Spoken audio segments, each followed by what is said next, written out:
Hi everyone, welcome back to my channel. In case you guys are new to my channel, this is Sheetal Chaudhary and I am a master teacher at Vedanta. I teach accountancy to class 11th and 12th. So from a long time my students were requesting to make a video on how did I prepare in my class 12 for my boards exam. So I am back with this video. In this video I will be telling you that मैंने अपनी class 11th 12th में कैसे तैयारी करी and how I was able to score these marks. So I will be sharing my mark sheet here. You can see how much marks I had scored in my class 12th. In my class 11th I scored 75%. That was average, मतलब average थी. So आज मैं आपको बताऊंगी कि आप class 12th में कैसे अच्छे marks ला सकते हैं और मैंने कैसे पढ़ाई करी थी. So there are a lot of points that you have to consider to score good marks. So stay tuned till the end of this video if you also want to score good marks in your class 12. So coming on to the first point. सबसे पहला सबसे important point जो है, बहुत सारे बच्चे ये सोचते हैं कि हम लोग यार लास्ट में पढ़ के ना पास हो जाएंगे. लास्ट में हमने 1 महीना पढ़ लिया, 2 महीना पढ़ लिया, उससे पढ़ के हमारे अच्छे मार्क्स आ सकते हैं. But that is very wrong because you know there's a lot of syllabus in class 12. Wide syllabus है class 12 में, बहुत सारे chapters हैं and you have 5 subjects in class 12. So it is not possible कि आप सब कुछ at the end 1-2 महीनों में cover कर लो, क्योंकि अगर आपको अच्छे marks लाने हैं, you want to score more than 95 or more than 90, then first of all you need to be consistent from the beginning of the session. आपको session के starting से ही पढ़ना पड़ेगा. डेली आपको कॉन्सेप्ट समझने पड़ेंगे. जो भी क्लास में चल रहा है, आजकल तो ऑनलाइन क्लासेस हैं and I know that students are taking these online classes very leniently. So please ऐसा मत करो. जिसको अच्छे मार्क्स लाने हैं, please be serious with your classes and your future. तो जो भी पहले दिन से पढ़ाया जा रहा है उसको सीरियस लो. समझ नहीं आ रहा, यूट्यूब क्लासेस देखो, take our help and understand each and every concept. मेरे साथ क्या होता था 11th-12th में, इन 12th I used to did not skip any concept. मैं कोई भी कॉन्सेप्ट छोड़ के नहीं जाती थी. इवन अ सिंगल क्वेश्चन, मैं कोई भी क्वेश्चन स्किप नहीं करती थी.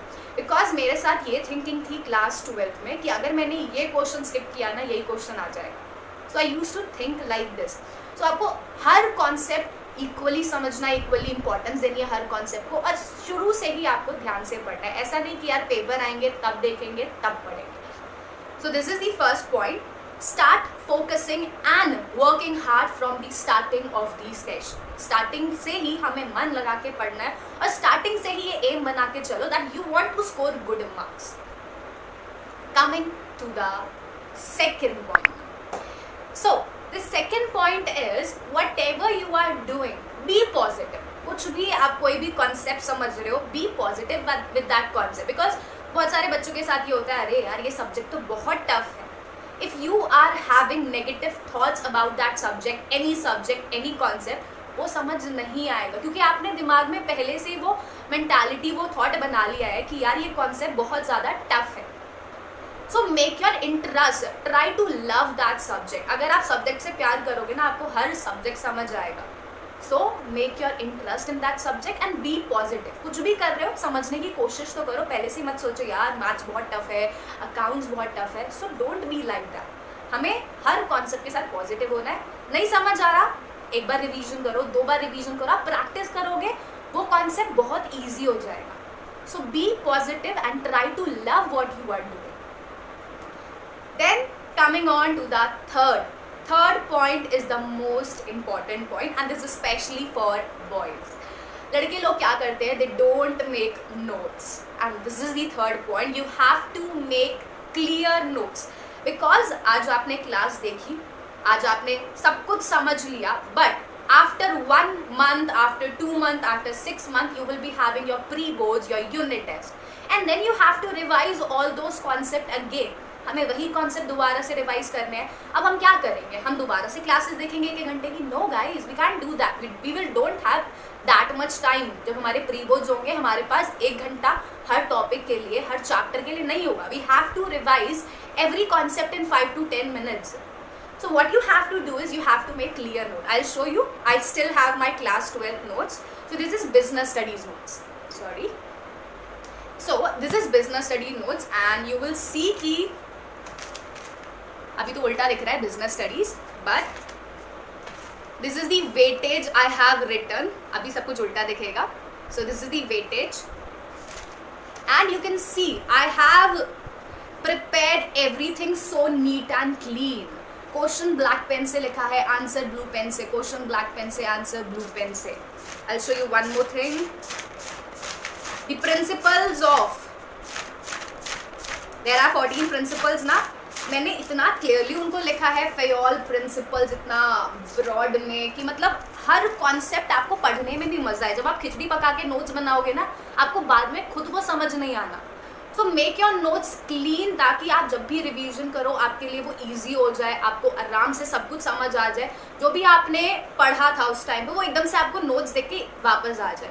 और अगर आपको लगता है कोई भी चीज़ इंपॉर्टेंट है then try to write it in the margin. You can see मैंने मार्जिन में ना बहुत कुछ लिखा पड़ा है. सो अगर आपको कुछ भी लगता है कि वो इम्पॉर्टेंट है मार्जिन में लिखो, या फिर you can write it on the index.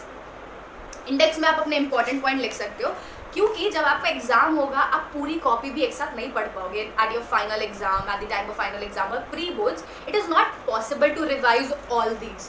तो जो भी आपको लगता है इंपॉर्टेंट है, आप पूरे नोट्स पढ़ते टाइम वो भूल सकते हो, तो या तो उसे इंडेक्स पे लिखो या make your margin as a important point note, तो वहाँ पे आप लिख सकते हो. But try to make your notes clear. आपके नोट्स क्लियर होने चाहिए. हेडिंग ब्लैक पेन से लिखो, ब्लू पेन से नहीं लिख सकते देन हाईलाइट, एक हाईलाइटर ले आओ या कैसे भी आप जैसे भी हाईलाइट कर सकते हो, हाईलाइट है ताकि आपके रिवीजन के टाइम पे it is very easy to revise the concept. This was my business studies. अब बहुत सारे बच्चों को लगता है कि यार अकाउंट्स में क्या नोट्स बनाएंगे, अकाउंट्स में तो नोट्स बनानी ही नहीं है, हमें तो सिर्फ रिवीजन करनी है, रफ कॉपी भरनी है. But you have to make notes in practical subjects also. Accounts में भी नोट्स बनाना उतना ही इंपॉर्टेंट है जितना बिजनेस स्टडीज़ इकोनॉमिक्स में. तो this is my accountancy notebook. मैंने हर नोटबुक के लिए एक अलग कलर बनाया हुआ था. बिजनेस स्टडीज़ का ब्लू था, वो फट चुका है अब. This is my accounts notebook and you can सी यहाँ पर भी मैंने वेटेज लिखी हुई है पहले पेज पे, कि मुझे पेपर के टाइम पे पता चले कि ये वेटेज कितनी होगी. Then see this is my accounts notebook. You can see how I have made formats. मैंने बिल्कुल नीट एंड क्लीन फॉर्मेट बनाया है. This is my practical question I have solve. ऐसे तो आप अपनी रफ एग्जाम में भी सॉल्व नहीं करते होगे जैसे मैंने नोटबुक्स बनाई है. So this was your third point. Try to make notes. हर चीज़ के नोट्स बनाओ. नीट एंड क्लीन नहीं बना सकते तो भी नोट्स बनाओ. और लड़के लोग प्लीज़ वर्क ऑन दैट. अगर आप नोट्स नहीं बना सकते, we are providing you notes on our Vedantu channel on Telegram group. Go and download them. अगर आप you don't want to waste your time so go and download them. But my advice is आपको हमेशा अपने notes से ज़्यादा अच्छा समझ आता है. If I am revising and someone else will give me my notes ना, someone else me give their notes, I will not be able to understand. मुझसे वो याद नहीं होंगे. अगर मुझे कोई कहेगा ना बुक से भी याद कर लो, मैं बुक से याद नहीं कर सकती. I am only able to learn from my notes. मुझे सिर्फ अपने नोट्स समझ आते हैं. तो this was my third point. If you want to score good marks then start making notes from the beginning. एक एक सब्जेक्ट एक रजिस्टर लगा लो, मोटा मोटा रजिस्टर लगाओ ताकि वो एंड तक चले. ब्लू ब्लैक पेन रखो, हाईलाइटर रखो, क्लीन एंड क्लियर नोट्स बनाओ. बहुत काम आएंगे, ट्रस्ट मी. काम नहीं आए तो you can tell me ma'am notes बनाने बेकार हुआ. So this was the third point. Now coming on to the fourth point. Fourth point is make a proper time table. बहुत सारे बच्चों को लगता है टाइम टेबल बनाने का कोई फ़ायदा ही नहीं होता है, हम लोग टाइम टेबल फॉलो नहीं करते. अगर नहीं फॉलो करते तो आदत डालो, because now you guys are in class 12th and this is very crucial time of your life. Try to understand कि अगर एक बार टाइम चला गया ना कभी वापस नहीं आएगा. I will share my story at the end of this video what happened with me which I regret till now. मेरी क्लास 12 की स्टोरी आई विल शेयर कि मेरे साथ क्या हुआ था which I regret till now. So the fourth point is make a time table. एक time table बनाओ कि आप कैसे पढ़ोगे, कब पढ़ोगे, कितना टाइम आप खाने को दोगे, टीवी को दोगे, सोशल साइट्स को दोगे और पढ़ाई को दोगे. तो टाइम टेबल बनाना बहुत ज़रूरी है, साथ में उसको फॉलो करना भी उतना ही ज़रूरी है. Now coming on to the fifth point. Fifth point is try to study at the time when you feel more energetic. सबसे ज़्यादा एनर्जी हो उस टाइम में आपके, और द शोर शराबा नॉइज इज़ द लीस्ट.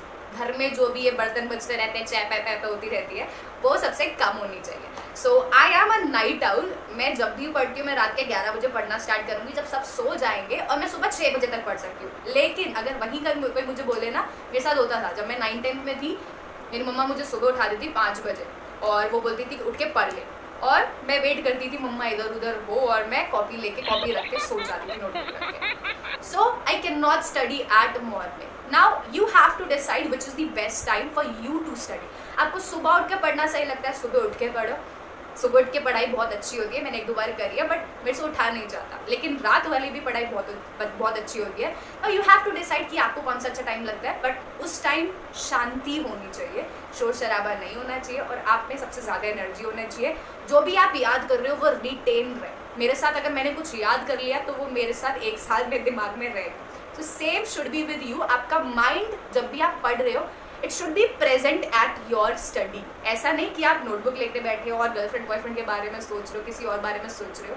आपका दिमाग वही होना चाहिए जहाँ पे आपके हाथ है और जहाँ पे आप जो आप सोच रहे हो, जो आप कर रहे हो। So try to study at the time when you are more energetic और शोर शराबा कम।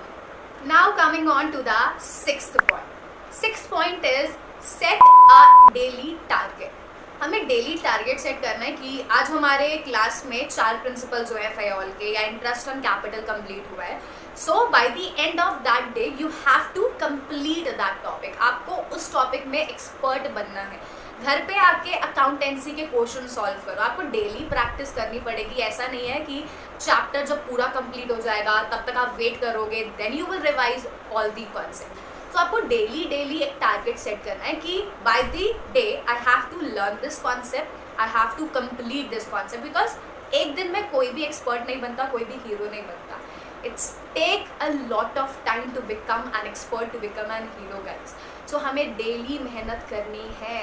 आपको सपना बनाना है। You have to make it your dream that you have to score good marks, और उसके लिए आपको डेली मन लगा के मेहनत करनी है। डेली आपको बैठना पड़ेगा कि नहीं, it's time to study and complete your target. अगर आप ऐसे सोचोगे नहीं यार आज नहीं कल कर लेंगे, डोंट डू प्रोकास्टिनेशन, क्योंकि कल कभी नहीं आता।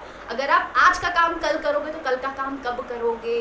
तो make a daily target. Daily एक क्वेश्चन लर्न करो बिजनेस स्टडीज का, जो भी क्लास में कराया जाता है साथ की साथ करो। मेरे साथ भी यही होता था। My teachers use to give me homework, मतलब पूरी क्लास को होमवर्क मिलता था कि आपको by this day you have to learn this, and daily हमारी टीचर सुना करती थी बिजनेस स्टडीज में, इकोनॉमिक्स में। So we use to learn daily.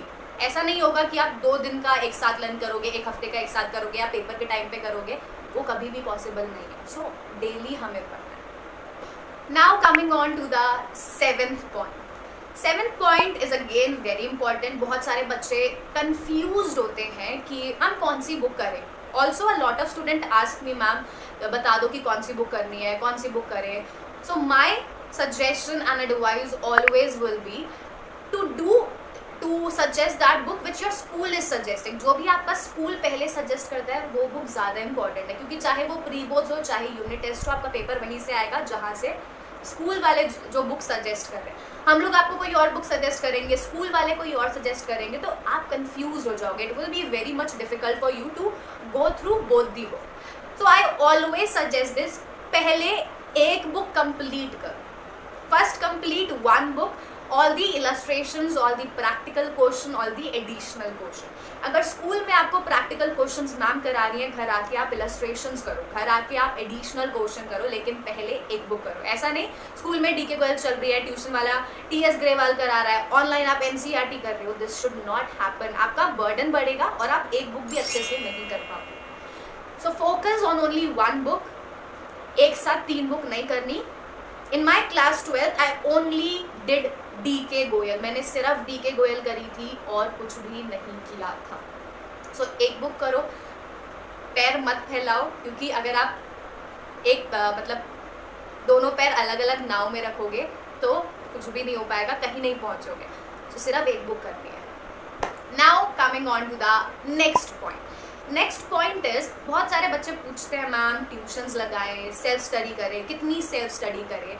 So if you are doing enough self study, अगर आप अकाउंट्स को 1 घंटा भी दे रहे हो, कमिंग टू माई सब्जेक्ट, अगर आप अकाउंट्स को 1 घंटा भी दे रहे हो, अगर आज स्कूल में इंटरेस्ट ऑन कैपिटल हुआ और आपने घर आके मिनिमम 4 to 5 क्वेश्चन कर लिए इंटरेस्ट ऑन कैपिटल के, you need not need any other guidance, क्योंकि स्कूल में टीचर ने आपको समझा दिया, आपको समझ आ गया। अब उसको आपको रिवाइज करना पड़ेगा, रिवाइज नहीं करोगे तो ट्यूशन की ज़रूरत पड़ेगी। लेकिन आपने घर आके उसके इनफ क्वेश्चंस प्रैक्टिस करे और आपको नहीं समझ आया, अगले दिन स्कूल में जाके पूछो, सेल्फ स्टडी करो, नहीं समझ आता ऑनलाइन सर्च करो, ऑनलाइन मिल जाता है, आज को सब कुछ ऑनलाइन अवेलेबल है, ऑनलाइन सर्च करो, क्वेश्चंस को ख़त्म करो, उसके बाद आपको कुछ भी चाहिए ही नहीं। तो जो भी स्कूल में हो रहा है घर आके साथ ही साथ रिवाइज करो, that is your self study. Revise कर लिया, सेल्फ स्टडी हो गई, उसके बाद ना आपको ट्यूशन की ज़रूरत है ना किसी की ज़रूरत है। टिल नवंबर मैं 12th में कहीं भी ट्यूशन्स नहीं गई, ना मैथ्स की ना अकाउंटेंसी की। Till November I didn't went to any tuitions for any subject. Then November में मेरे साथ ये था कि अब मुझे ना रिवीजन की ज़रूरत है, क्योंकि नवंबर के बाद आपका बोर्ड्स का बर्डन आने लगता है। तो नवंबर के बाद I join tuition so that मेरे साथ रिवीजन हो जाए, मेरे को पता लग जाए कि बोर्ड्स में कैसे पेपर आएंगे, मुझे रिवीजन कैसे करनी। तो नवंबर तक दिसंबर तक आप सेल्फ स्टडी आराम से कर सकते हो। अगर आप सेल्फ स्टडी अच्छे से कर रहे हो, हर टॉपिक डेली रिवाइज कर रहे हो, ट्रस्ट में आपको किसी भी ट्यूशन किसी की भी ज़रूरत नहीं है। So guys, these are the points which I applied in my class 12 and this is how I prepared for my class 12 and how I was able to score good marks. So the main point is daily पढ़ोगे, daily हर topic revise करोगे तो कोई आपको अच्छे मार्क्स लाने से नहीं रोक सकता, चाहे वो लड़का हो चाहे वो लड़की हो। The same points are applicable to everyone and everyone can score good marks by this strategy. And I prove कि आप अच्छे नंबर ला सकते हो by following these points. So that was it for today. I hope that you find this video helpful. So if you really find this helpful, give it a big thumbs up. Do like this video and do share this with your friends ताकि वो भी अच्छे number ला सके. So now subscribe to my channel and share this video. And let me know if I could prepare any other video for you guys or I can help you or give you some other suggestions. So please let me know in the comments box if you want any other suggestion or help from me. So now see you all in the next video. Till then, bye bye. Stay home, stay safe, stay healthy. Bye all of you.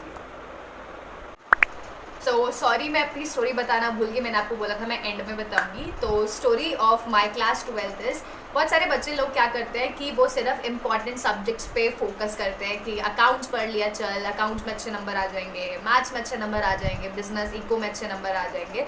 But हम लोग भूल जाते हैं कि English और physical education भी एक subject है जिसमें हमें इक्वल इंपॉर्टेंस देने की ज़रूरत है। तो what happened in my class 12 when I was in class 12, मैं भी ऐसी इंग्लिश को बहुत लीनियंटली लेती थी and I never gave that subject important. मैंने कभी माने ही नहीं कि बहुत ज़्यादा इंपॉर्टेंट है इंग्लिश भी, वो भी आपकी परसेंटेज में काउंट होता है। ना मैंने इंग्लिश के कभी नोट्स बनाए, ना मैंने मन लगा के कभी इंग्लिश के लिए पढ़ाई करी, ना मैंने कभी क्वेश्चन आंसर्स लर्न करे। So my only suggestion, and this is very important guys, you need to understand that every subject is equally important. हमें हर सब्जेक्ट को इक्वल इम्पॉर्टेंस देनी है क्योंकि हर सब्जेक्ट आपकी परसेंटेज में काउंट होता है। सिर्फ एक सब्जेक्ट आपकी परसेंटेज को लो बना सकता है। So this happened with me and trust me, I regret this till now. मुझे गूज़बम्स आ चुके हैं। तो अभी तक मुझे रिग्रेट होता है कि अगर यार मैंने इंग्लिश में मन लगा के पढ़ाई करी होती, इंग्लिश को भी मैंने अकाउंट्स बिजनेस स्टडीज़ की तरह पढ़ा होता, तो आज मेरी परसेंटेज 87 की जगह 95-97 होती और मुझे किसी और अच्छे कॉलेज में एडमिशन मिला होता। दिस इज़ वेरी इंपॉर्टेंट कि आप हर सब्जेक्ट को उतना ही टाइम दो जितना आप बाकी सब्जेक्ट को दे रहे हो, क्योंकि हर subject will be counted in your percentage. So that's it.